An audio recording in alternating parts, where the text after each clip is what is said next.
Good morning बच्चों, क्या हाल चाल है आप सभी के।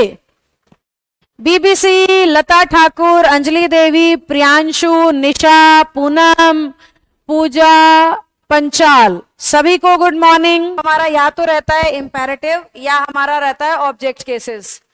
आज मैं शुरू कर रही हूं ऑब्जेक्ट केसेस। शुरू क्या कर रही हूं, कल कर दिया था मैंने, और इसमें विदाउट ऑब्जेक्ट केस मैंने सिखा दिया था। आज बचे हुए 4 पूरे कर देते हैं। थैंक यू पूजा। आज बचे हुए 4 पूरे कर देते हैं हम।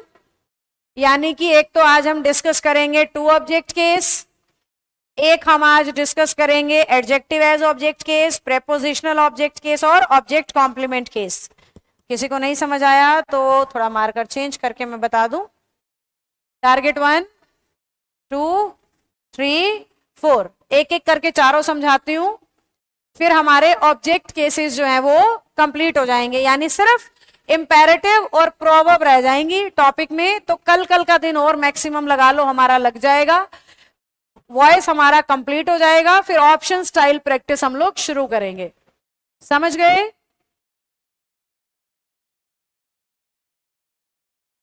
अच्छा बीबीसी, समझ गई मैं। This logic is very good. आइए तो आज के क्लास की शुरुआत करते हैं टू ऑब्जेक्ट केस से। आज की क्लास हम शुरू करते हैं टू ऑब्जेक्ट केस से। ध्यान देंगे मेरी तरफ। टू ऑब्जेक्ट का मतलब सेंटेंस एक होगा और ऑब्जेक्ट दो। सेंटेंस एक होगा और ऑब्जेक्ट दो होंगे। कैसे मैम? मैंने लिख दिया ही गेव मी अ बुक। अगर आप ध्यान से देख पा रहे हो तो दो ऑब्जेक्ट हैं, एक ऑब्जेक्ट है मी और एक है बुक। डायरेक्ट ऑब्जेक्ट है मी और इनडायरेक्ट है बुक। डायरेक्ट ऑब्जेक्ट का मतलब रिसीवर होता है, और जो ऑब्जेक्ट उसने रिसीव किया वो इनडायरेक्ट ऑब्जेक्ट होता है। पर आपको इन गहरे चक्रों में पढ़ने की कोई जरूरत ही नहीं है। Yes Pranay, your messages are completely visible, don't worry बेटा। हाँ जी, तो क्या कहा मैंने? He gave me a book. दो ऑब्जेक्ट है इसमें, एक तो मी और एक बुक। पहचानने का सीधा शॉर्टकट बता देती हूँ, कान खोल के सुन लेना। जहां जहां पे भी एक लिविंग और एक नॉन लिविंग दिखे ना वर्ब के बाद, तो आप समझ जाना वो टू ऑब्जेक्ट केस है। जहां जहां भी आपको वर्ब के बाद एक तो लिविंग दिखे और एक नॉन लिविंग दिखे, तो आप समझ जाएंगे वो टू ऑब्जेक्ट केस है। अब करना क्या है मैम? दोनों ऑब्जेक्ट से पैसिव करना है। दोनों ऑब्जेक्ट से पैसिव करना है अपनी उन्हीं 5 रूल्स की मदद से जो क्लास 1 में सिखाए थे। याद है? सबसे पहली क्लास में जो आपको 5 रूल सिखाए थे, वही 5 रूल लगाने हैं और दोनों ऑब्जेक्ट से पैसिव करना है। आओ करते हैं। मैंने कहा a book, gave second form है इसलिए was given to me by him. दूसरा हमने कह दिया I was given a book by him. एक बार पहले अपने दिमाग में सेंटेंसेस को एब्जॉर्ब करो। सारे के सारे बच्चे एक बार एब्जॉर्ब करो फटाफट से। Pranay, why were you not in the class yesterday? दोनों सेंटेंसेस के एक्सप्लेनेशन को दिमाग में उतारो एक बार। दोनों सेंटेंसेस को मैंने क्या किया है देखो एक बार ध्यान से। मैं बुक को आगे लाई, वॉज गिवन। ध्यान देने की बात यहां पे है। अगर आपका ध्यान नहीं गया तो मैं ये कहना चाह रही हूं कि अगर आप नॉन लिविंग ऑब्जेक्ट को उठा के पैसिव करोगे तो लिविंग ऑब्जेक्ट से पहले टू लगाना पड़ेगा। अगर लिविंग ऑब्जेक्ट की मदद से पैसिव करोगे तो नॉन लिविंग को वर्ब से कनेक्ट करने के लिए कुछ लगाने की जरूरत नहीं है। कुछ लगाने की जरूरत नहीं है। हाँ जी, एक बार थम्स अप डालो अगर थोड़ी सी बात दिमाग में गई है तो। तब तक मैं आपके लिए और क्वेश्चन बनाती हूं। जैसे कि मैंने क्वेश्चन बना दिया, they offered him a cup of T. एक लिविंग और एक नॉन लिविंग। जल्दी से ट्राई करके देखो, फटाफट सबके आंसर दिखने चाहिए मुझे।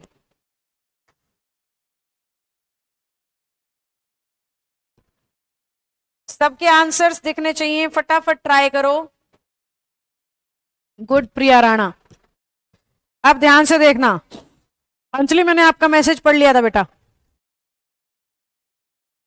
ध्यान से देखो, मैं अब स्टेप से कर रही हूं। मैंने नॉन लिविंग ऑब्जेक्ट उठाया, अ कप ऑफ टी, फिर मैंने ऑफर्ड की वॉज लगा दिया, a cup of T was offered. जब भी हम नॉन लिविंग से शुरू करेंगे तो लिविंग से पहले टू लगेगा, लगा दिया, टू हिम बाय देम, दे पीछे जाके देम हो गया। अब इसी को मैं ही से बना रही हूं, he was offered a cup of T bye them,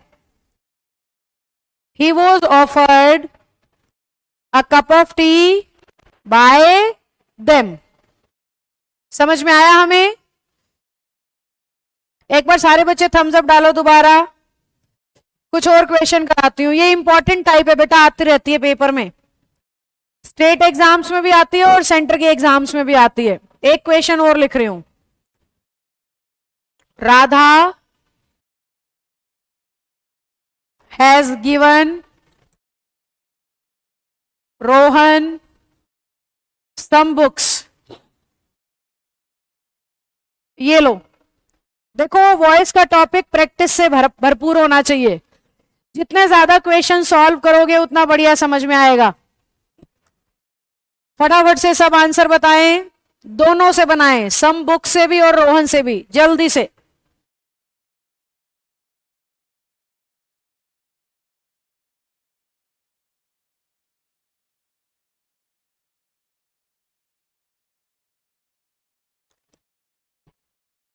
मेरे हिसाब से सॉल्व हो गया, आओ सॉल्व करते हैं। मैं पहले सम बुक्स से शुरू कर रही हूं। सम बुक्स प्लूरल है तो हैव लग गया, गिवन थर्ड फॉर्म है यानी पैसिव में बीन आएगा। Some books have been given, verb की थर्ड फॉर्म तो हमेशा आती है टू। ऑब्जेक्ट कौन सा है? रोहन।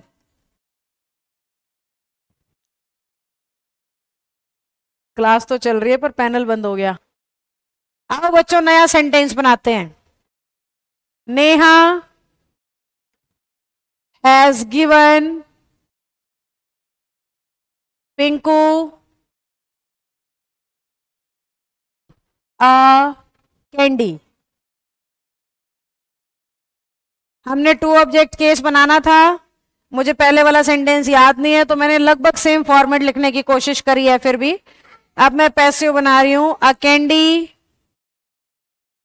हैज बीन गिवन, आगे क्या लिखेंगे अपना ऑब्जेक्ट लिविंग वाला, टू पिंकू बाय नेहा। अब अगर मैं इसको कैंडी की बजाय पिंकू से बनाऊं तो Pinku has been given, Pinku has been given candy by Neha. समझ पाए हम बात को? हमें उन्हें अरेंज करना है एक प्रॉपर उसमें।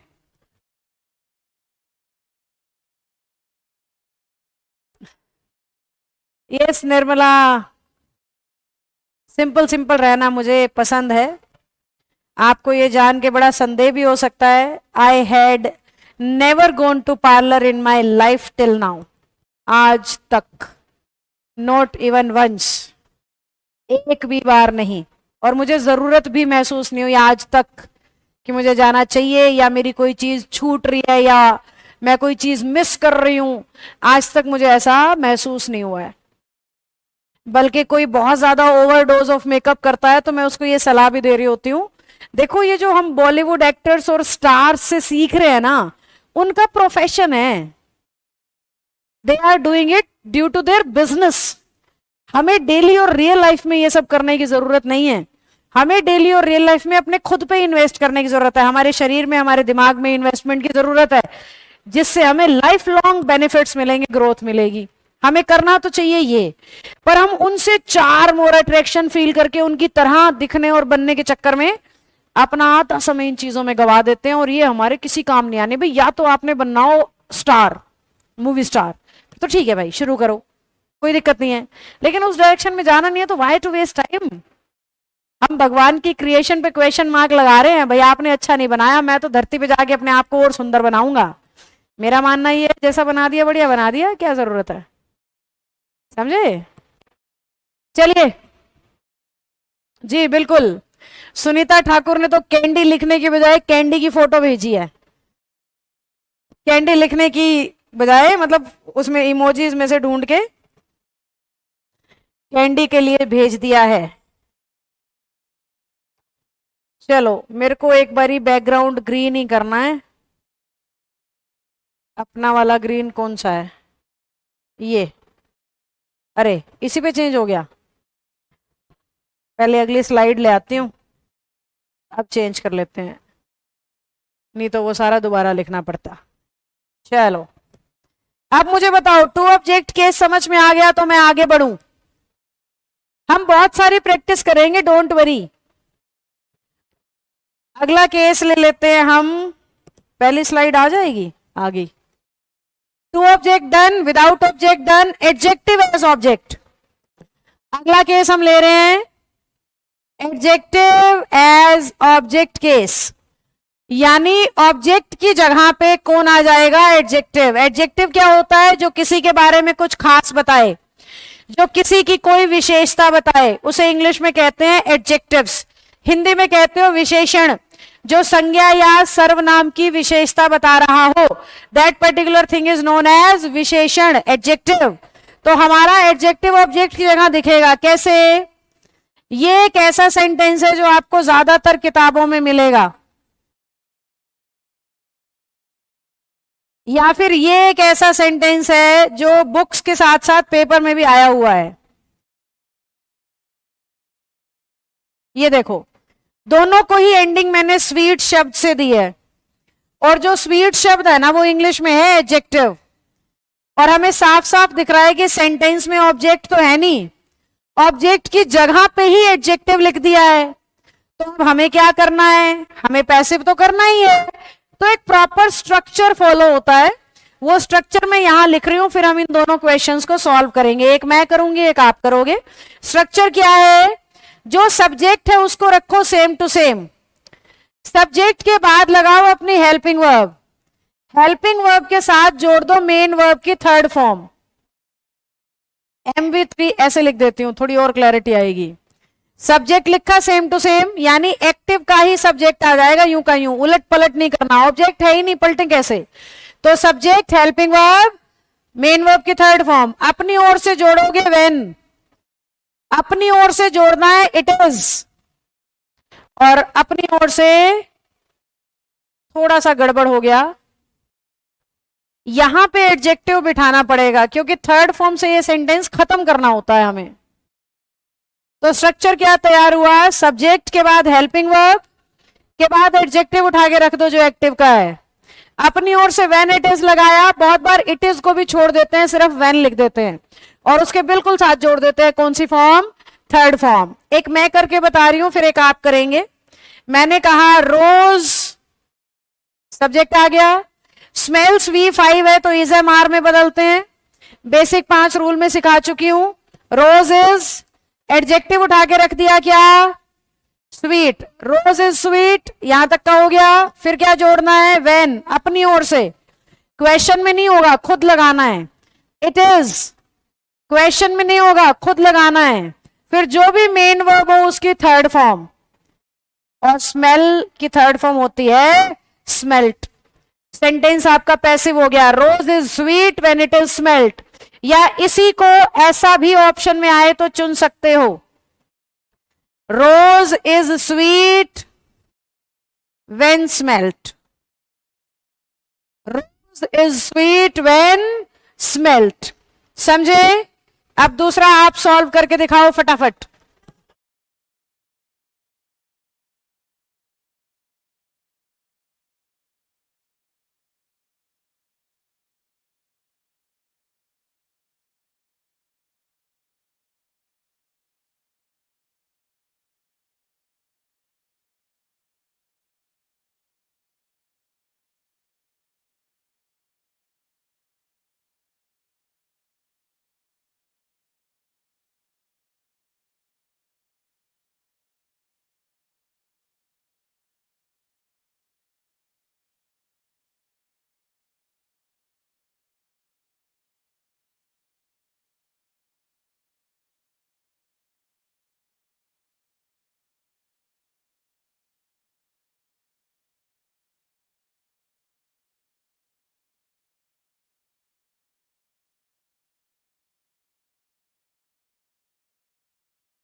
हाँ जी बच्चों, हो गया मेरे हिसाब से.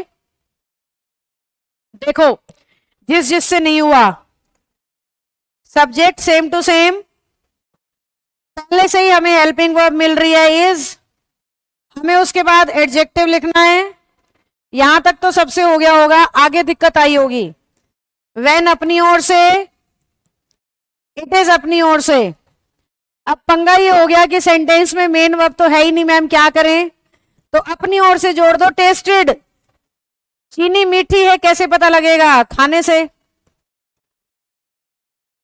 चीनी का मीठा टेस्ट हमें खा के, टेस्ट करके पता लगा ना. तो या तो टेस्टेड लिख लो, इटन लिख लो, टेकन लिख लो, कुछ भी ऐड कर दो अपनी ओर से मेन वर्ब. यानी मैं ये कह रही हूं, कई बार तो वो क्लियर मेन वर्ब देगा और कई बार वो आपके दिमाग से खेलेगा. तो आपने अपनी ओर से मेन वर्ब को इमेजिन भी करना पड़ सकता है. समझ गए बच्चों? जल्दी बताओ, क्लैरिटी आ गई? Sugar is sweet when it is tested, या sugar is sweet when it is eaten.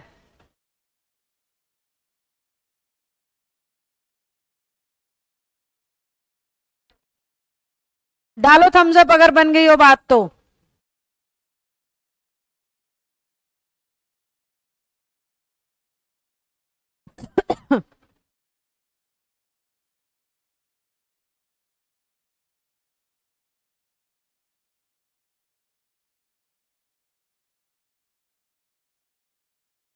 आ गया समझ में.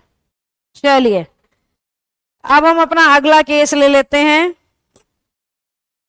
और हमारा अगला केस पीडीएफ से पता लगेगा. Without object done, two object done, adjective object done. Object complement कर लेते हैं और फिर प्रेपोजिशनल ऑब्जेक्ट करेंगे. आज तो हमारे पास टाइम है बहुत सारा. मैंने अभी घड़ी पे नजर डाली. एक तो हमारा रहता है ऑब्जेक्ट कॉम्प्लीमेंट केस, और एक हमारा रहता है प्रेपोजिशनल ऑब्जेक्ट केस.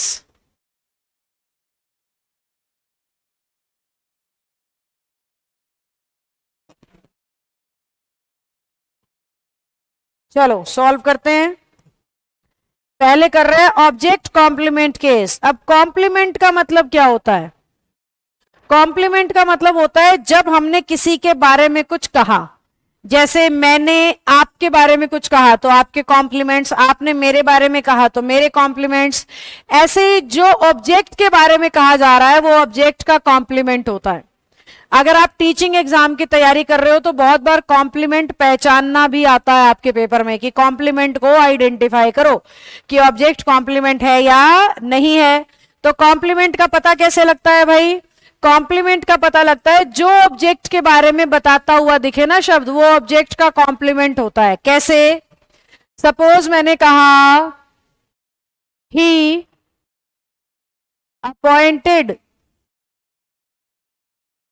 मी टीचर। ध्यान से मेरी लाइन को देखो, उसने अपॉइंट किया मुझे क्या, टीचर। तो मेरे बारे में क्या लिखा जा रहा है कि मुझे टीचर अपॉइंट किया गया है। तो मेरे लिए टीचर, और मैं क्या हूं सेंटेंस की ऑब्जेक्ट, और टीचर क्या है ऑब्जेक्ट का कॉम्प्लीमेंट। टीचर क्या बन गया यहां पे, ऑब्जेक्ट का कॉम्प्लीमेंट। इसलिए इसको कहते हैं ऑब्जेक्ट कॉम्प्लीमेंट केस, जब ऑब्जेक्ट अपने कॉम्प्लीमेंट के साथ आए। अब ये चीज इतनी आसान है मैम, तो पेपर में क्यों आती रहती है, क्योंकि बच्चा इसको टू ऑब्जेक्ट केस से मिक्स कर देता है। बच्चे को ये फर्क पता नहीं चलता कि ये ऑब्जेक्ट कॉम्प्लीमेंट केस है या ये टू ऑब्जेक्ट केस है, पर आपको फर्क पता लगना चाहिए क्योंकि आप मुझसे पढ़ रहे हो। सुनो मेरी बात ध्यान से, जब भी आपका टू ऑब्जेक्ट केस होगा, मैंने क्या कहा था, एक लिविंग होगा और एक नॉन लिविंग होगा। जब भी कॉम्प्लीमेंट होगा ना, दोनों लिविंग या दोनों नॉन लिविंग होंगे, पता लगाने का सीधा शॉर्टकट। जब भी वो कॉम्प्लीमेंट केस बनाएगा ना, या तो दोनों लिविंग होंगे या दोनों नॉन लिविंग होंगे। जैसे मेरे इस क्वेश्चन को देख लो, मी भी लिविंग टीचर भी लिविंग, जबकि वहां पे हर बार मैं लिख रही थी उसने मुझे किताबें दी, उसने मुझे चाय दी, यानी एक लिविंग था और एक नॉन लिविंग। तो पता लगाने का सीधा तरीका है, जहां जहां पे भी हम टू ऑब्जेक्ट लेंगे, एक लिविंग नॉन लिविंग होगा, और जहां जहां भी कॉम्प्लीमेंट होगा, दोनों लिविंग या दोनों नॉन लिविंग होंगे। समझ गए हम। अब हमें करना क्या है, पैसिव कैसे होगा, कुछ नहीं, उन्हीं रूल से बिल्कुल सेम, कुछ नया रूल नहीं है। मी को बना दिया आई, अपॉइंटेड है, सेकंड फॉर्म वॉज लग गई, आई वॉज अपॉइंटेड। बस जो एक्टिव में ऑब्जेक्ट के साथ बैठा है उसको वर्ब के साथ बिठा देना पैसिव में। आई was appointed teacher by him, I was appointed teacher by him. Priyanshu बेटा, अपॉइंट के साथ कभी एज नहीं लगता इंग्लिश में, ये भी एक सीखने की बात है, आप सब सीखो। स्पोकन में बहुत सारे बच्चे ऐसे बोल रहे होते हैं, I was appointed as a clerk, I was appointed as a teacher, जबकि अपॉइंट ना तो अपने बाद एज लेता है और अपॉइंट ना ही अपने बाद ए लेता है। अपॉइंट अपने बाद सीधा ऑब्जेक्ट और कॉम्प्लीमेंट को लेता है, ना एज लगता है कभी भी और ना कभी आर्टिकल लगता है। जबकि स्पोकन में ज्यादातर बार लोग एज लगा के बोलते हैं और आर्टिकल भी लगा के बोलते हैं, और ये दोनों कभी नहीं आते बेटा, बहुत जगह काम आएगी, ये बात याद रखना। चलो, तो आई was appointed teacher by him. देखो, ना तो मैंने एक्टिव में अपॉइंट के पीछे एज और ए लगाया, ना मैंने पैसिव में एज और ए लगाया, क्योंकि अपॉइंट एक ऐसी वर्ब है जो ना तो एज लेती है ना ही आर्टिकल लेती है। अब एक क्वेश्चन आप सबके लिए, ध्यान से करके बताना। यू सिलेक्टेड हर,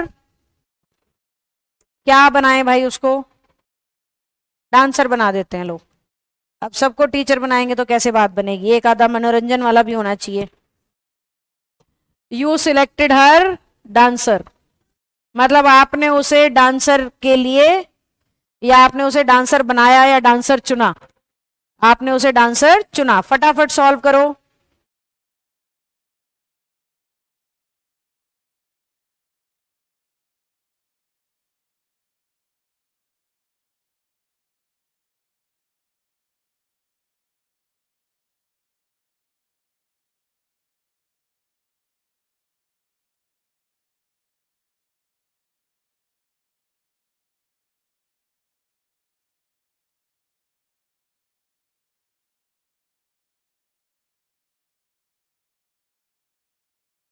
हाय गौरव, आप तो घूमने निकले हुए हो, कल हरिद्वार से लाइव थे, आज ऋषिकेश से लाइव हो। रंजीता से मिल के आना, मैं तो नहीं मिल पाई थी, देहरादून गई थी तब।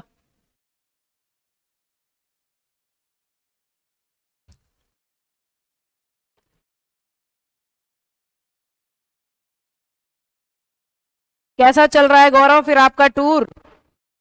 बड़ी खुशी है गौरव मेरे, आपके ये मैसेज पढ़ के, मतलब बच्चा घूमने गया है, फिर भी उसको मैं याद हूं। देखो कितना कितना प्यार है, यही मजा है। और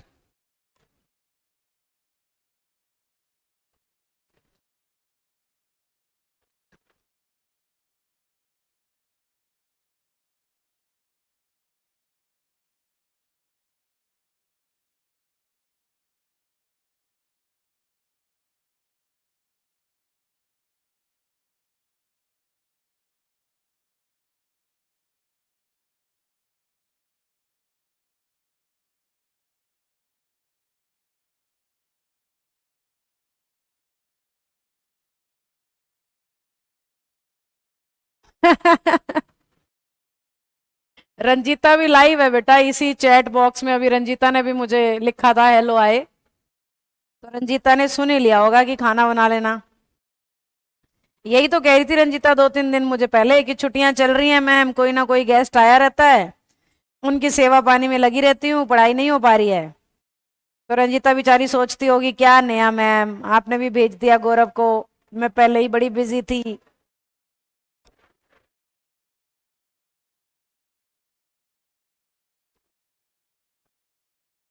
ओ सच्ची में निर्मला, मौज होगी फिर तो मेरी।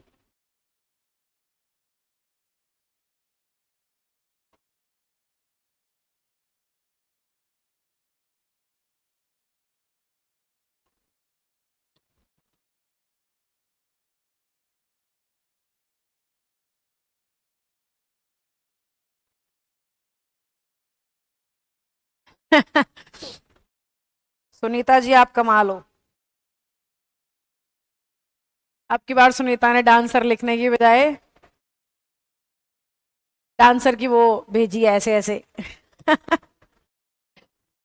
रंजीता ऑलरेडी खाना बना ही रही है। अच्छा, तो वो सुन जरूर रही होंगी, बस कमेंट्स नहीं कर पा रही होंगी। चलो अब मैं करके दिखा देती हूं। शी, यहां कौन था, यू। हाँ जी, हर का क्या हो गया, शी, सिलेक्टेड का वॉज, शी वॉज सिलेक्टेड। फिर कॉम्प्लीमेंट लिख दिया डांसर बाय यू। इस तरीके से हमारे कॉम्प्लीमेंट केसेस कंप्लीट हो जाएंगे। जी बलराम सिंह, समझ आ गया तो थम्स अप डालो। फिर हमारा आखिरी केस पे हम आ गए हैं, खत्म करेंगे ऑब्जेक्ट केसेस को आज। Preposition object case, preposition as object case. अब प्रेपोजिशन ऑब्जेक्ट केस का क्या मतलब है मैम, आपको प्रेपोजिशन दिखाई देगी ऑब्जेक्ट के साथ। कैसे, ही वॉज प्लेइंग फुटबॉल, यहीं पे खत्म करने की बजाय आगे लिख देगा in the ground. He was playing football in the ground. नहीं सोनी, अपॉइंट के बाद ए भी नहीं लगता और एस भी नहीं लगता।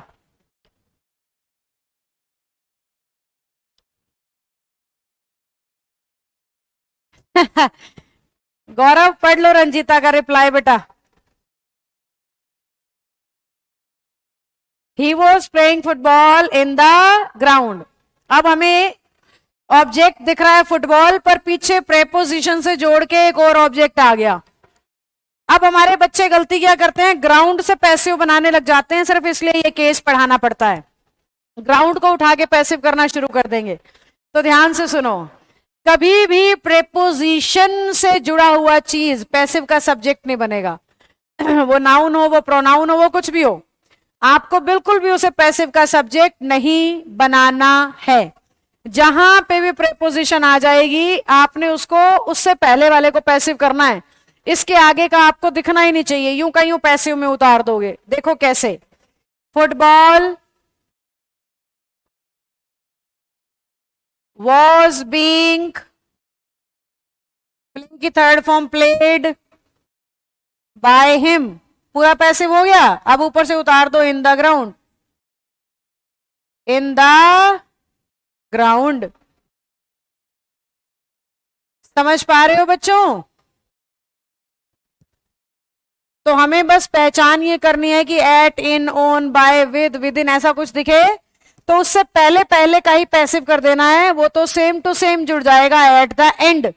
अब एक क्वेश्चन आप करके दिखाना, लगभग सिमिलर लिखूंगी। Rocky is playing in the ground. छोटा सा खेल मैंने आपके दिमाग से खेला है, देखते हैं कौन कौन मेरे खेल को समझ गया। जी सुनीता ठाकुर जी, आज आप पूरे मूड में लग रहे हैं और बहुत बढ़िया से आपके सारे आंसर सही हैं। चलो सारे सॉल्व करके दिखाओ फटाफट।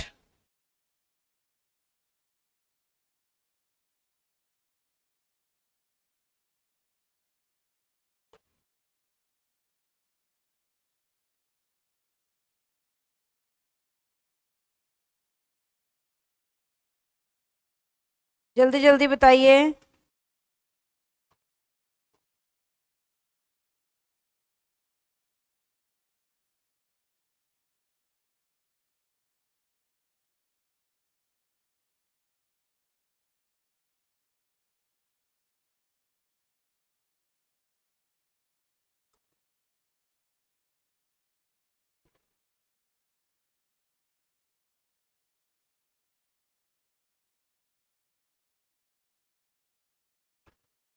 Priyanshu good try.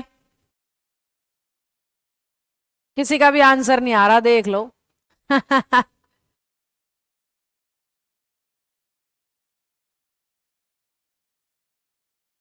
Nirmala good try.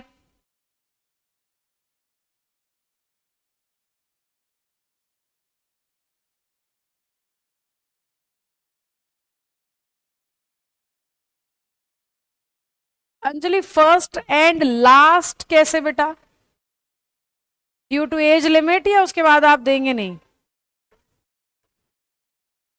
Sunita गलत।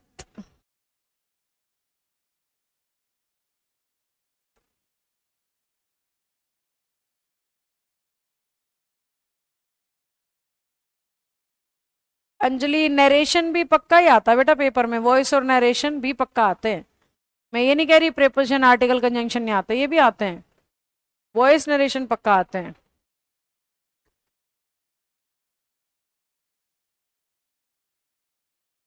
आशी good job, Deepa Devi good job, Swati Garg good job, Seema Agarwal गलत, प्रीति अलावत गुड जॉब। कुछ बच्चों को याद आ गई मेरी कल की क्लास। कल ही तो सिखा के गई थी, जब ऑब्जेक्ट ना मिले तो इट से करना। हमारा सेंटेंस तो यहीं पे खत्म है, इन द ग्राउंड से तो हो ही नहीं सकता ना, तो सेंटेंस तो खत्म हो गया, रोकी इज प्लेइंग। और जब भी सेंटेंस वर्ब पे खत्म हो तो किससे शुरू करते हैं? इट से। It is being played by Rocky.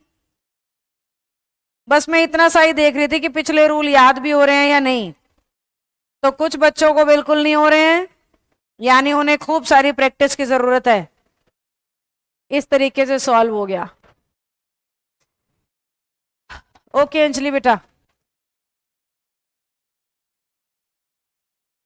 Ma'am my messages are not coming, you never reply. Savita Garg ji मैं कर रही हूँ रिप्लाई, बस एक गलती हो रही है मुझसे, मैं आपको स्वाति पढ़ रही हूँ। ठीक है, आज के क्लास में मैंने जितने भी बार स्वाति गर्ग बोला है वो आपका ही मैसेज पढ़ा है मैंने। अब मैंने खड़े होकर ध्यान से देखा है तो सविता गर्ग है और मैं इसको स्वाति गर्ग पढ़ रही हूँ। चलिए, enough for today. Object cases are done and here is your homework. Exercise number 3 दे देना भाई आज इनको कट करके फ्रॉम सेम बुक। जहां से 2 दिया था ना वहीं से 3 की पीडीएफ डालनी है आज।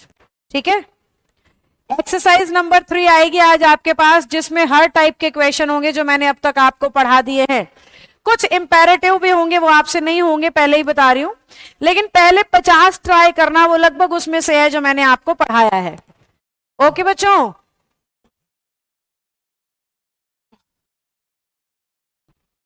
यहां तक कोई भी डाउट समस्या परेशानी हो तो बोलो। कोई बात नहीं प्रियांशु, देख लेना बेटा, आज देख लेना। रिकॉर्डेड आपके पास 1 साल तक रहेगा ये पूरा बैच, जब तक मन करे तब तक देख लो। फटाफट से बताइए, क्या यहां तक का सबको समझ में आ गया? All good, all fine? कोई और दिक्कत समस्या बैच में महसूस कर रहे हो, मुझसे कोई शिकायत हो, वेटिकन संस्था या स्टाफ से कोई शिकायत हो तो बता सकते हो। 2-4 मिनट बात करना चाह रही हूं आपसे। किसी भी तरह की कोई ऐसी बात जो आप मेरे सामने रखना चाहते हैं, क्योंकि रोज हमारी क्लास पढ़ाने में बीत जाती है, तो एक आधा दिन मुझे पूछ लेना चाहिए।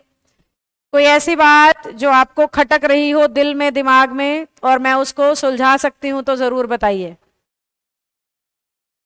मैम व्हाट्सएप पर डलवाना। देवानंद अभी भी आपको बैच नहीं दिख रहा बेटा? क्या आपने व्हाट्सएप पे प्रॉब्लम डाली है देवानंद? नहीं डाली है तो पक्का डालो, क्योंकि जो बच्चे व्हाट्सएप पे शिकायत का मैसेज डालेंगे उनका नंबर हम आगे डेवलपर्स को फॉरवर्ड कर रहे हैं और वो वहीं से उसको ठीक करके भेज रहे हैं। तो आपको व्हाट्सएप पे डिटेल से अपनी प्रॉब्लम का मैसेज डालना है, जिसको जो भी ऐप से रिलेटेड समस्या हो रही है। जी Seema Agarwal, thank you so much.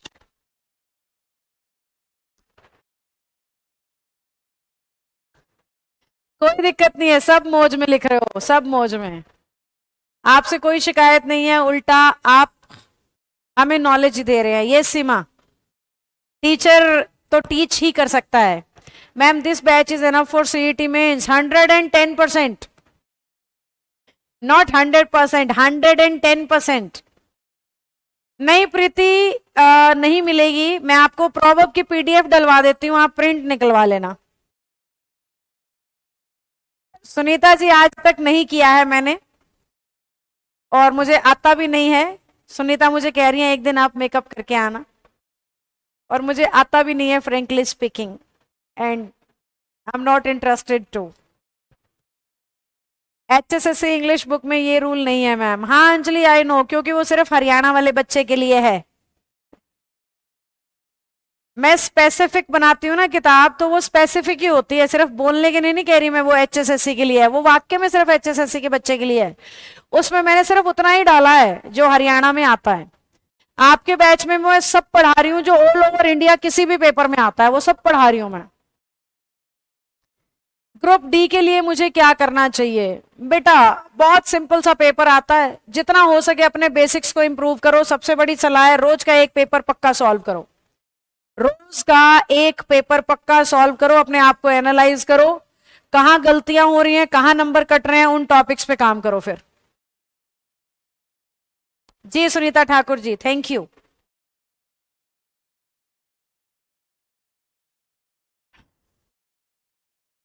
देखो अब आप इतनी रिक्वेस्ट करोगे तो मैं हाँ कर दूंगी, और मेरे को बिल्कुल अच्छा नहीं लगेगा उस दिन, जिस दिन मैं वो ये काम करके आऊंगी, फिर उस दिन मुझे कॉन्फिडेंस ही फील नहीं होगा, और आप इतना प्यार से कहोगे तो मैं मना कर नहीं पाऊंगी।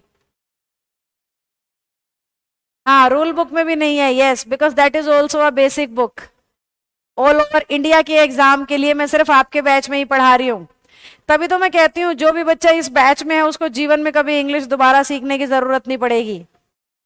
अंजलि कह रही है ना ये आपने रूल बुक में डाले हुए हैं रूल जो आप हमें पढ़ा रहे हो, ना ये आपने हरियाणा वाली बुक में डाले हुए हैं।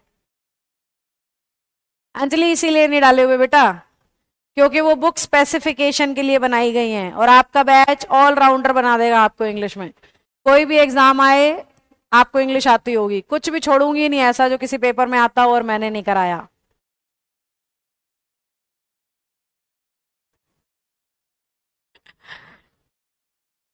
Okay Soni Sharma ji, I will try. हाँ आज मैंने लगवा नहीं रखा बेटा पीडीएफ, आशी कल बता दूंगी। यस बीबीसी, थैंक यू, मुझे भी ऐसा ही लगता है। बीबीसी कह रहे हैं आप ऐसे ही बहुत अच्छे लगते हो, मुझे भी ऐसा ही लगता है BBC.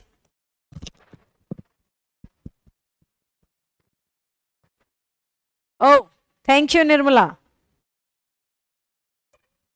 Thank you Sudesh ji.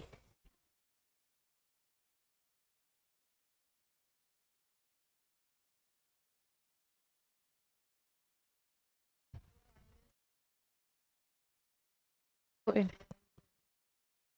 कोई बात नहीं। हाँ प्रिया नहीं किया, यही तो इंटरेस्टिंग बात है, तभी तो मैंने इतना जोर लगा के कहा था कि never ever in my life. हाँ सच्ची बता रही हूं मैं, यही तो अजीब बात है ना, इसीलिए लोग मुझे कई बार कहते हैं खिसकी हुई है ये तो। वॉइस की बुक कब तक मिल जाएगी मैम? प्रीति वॉइस की बुक ना मैंने वेरीफाई की थी, उसमें बहुत सारे ब्लंडर्स मिले हैं मुझे, तो मैंने उसको री एडिट के लिए भेज दिया है। पर आपका मैं नुकसान नहीं होने दे रही हूँ, मैं आपको पीडीएफ शेयर कर रही हूँ। जो आपके पास एक्सरसाइज 2 आई थी वो आपके बुक से ही पूरी कंप्लीट एडिट करके मैंने डाली है। एक्सरसाइज 3 जो आएगी वो अभी एडिट होके आपको मिलेगी। तो बुक के ही वो पेजेस मैं दे रही हूँ, जो बुक पूरी तैयार नहीं है तो कुछ कुछ पेजेस मैं आपको दे रही हूँ कि आपकी प्रैक्टिस ना रुके। तो आज आपको एक्सरसाइज 3 मिल जाएगी, वो आप कर लेना। कल हम एक्सरसाइज 3 डिस्कस करेंगे और साथ के साथ इंपैरेटिव और प्रॉवर्ब निपटा देंगे। ओके बच्चों। चलिए तो कल मिलते हैं आप सबसे, खुश रहिएगा, बाय बाय, टाटा।